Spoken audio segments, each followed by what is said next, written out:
So there's this story. There was a lady who was caught in the middle of floods, and a canoe came along and said, "Hey, I can get you out of the water." And she goes, "No, no, I'm waiting for my Lord to save me. Go away." So she goes away. Then, a helicopter comes in and drops down a little man on a rope and says, "Hey, come on, we'll get you out of the water." And she goes, "Nope, nope, I'm going to wait for my Lord to save me." And they go away. And then finally, she drowns.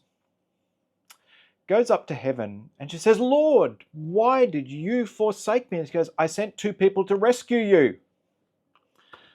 One of the things I see within our community is a pandemic of loneliness. And so many people say, "I struggle, I can't go to bars, I don't understand bars," or "it's all too confusing," or "I'm not pretty enough," or "I'm, not mask enough, and therefore people won't talk to me." And I think that this is a really very common phenomenon, that within our LGBTIQ community, we have a cultural set that was created many, many years ago. We're talking in the 70s, 80s, 90s, of you go to the bar, you pick up, and then that's how you're going to meet your new lovers. However, not everybody's successful at that. And when you're thinking purely about sex, you might overlook people who are really wonderful, really kind, and a great match for you, but because they weren't looking their hottest or whatever, you might ignore them. Now, what I recommend to my patients is, if they are struggling to meet people, if they're struggling to gain connection with people, then I sort of say, well, it's really important that initially take sex out of the equation. And I urge you to find activities that you can share with like-minded people, because the sex is nice. However, connection is about having mutual interests that you can both enjoy together. So I recommend that if you're lonely, one thing that you can do is to find a group of people who enjoy what you enjoy. Before I recorded this video, I had a quick look. Here in Melbourne, we have a live art group. We've got water polo, we have rugby, we have soccer, we have there's an arts and craft group. There are gay and lesbian choirs. There are many, many opportunities for you to find like-minded people.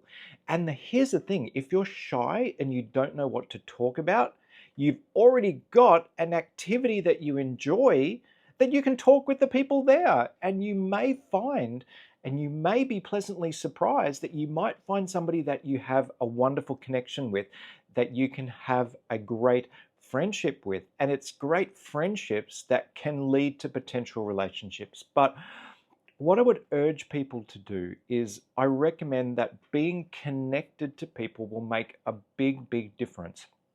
Being connected gives you someone to talk to. It gives you a feeling of belonging. And by having a group of people that you enjoy an activity with, that's a really great place to start. A lot of people say to me, "But I live out in the country," or "I'm really struggling to find a group." Well, you can make a group. If you are a fanatical knitter like myself, find a couple of other fanatical knitters and join together.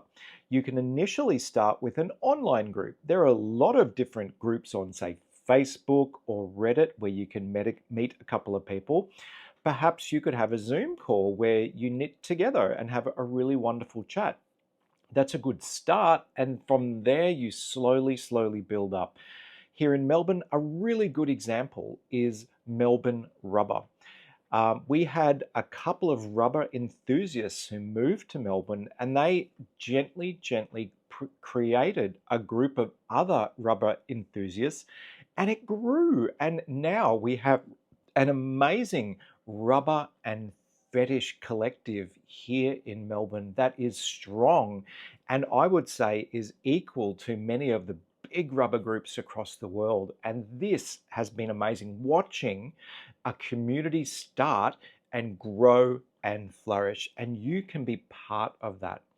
So if you're lonely, if you're sad, if you're missing connection, I highly, highly recommend find a group of people who do an activity that you enjoy and join in. And from there, those mutual friendships can develop into something deeper if that's what you're looking for. Stay healthy, stay safe, and I recommend you give this a try. I've got to ask you, what are some of the activities that you enjoy? And let's see if we can create or hook you up with different activity groups that you can join and then participate in, helping create a wonderful, vibrant community.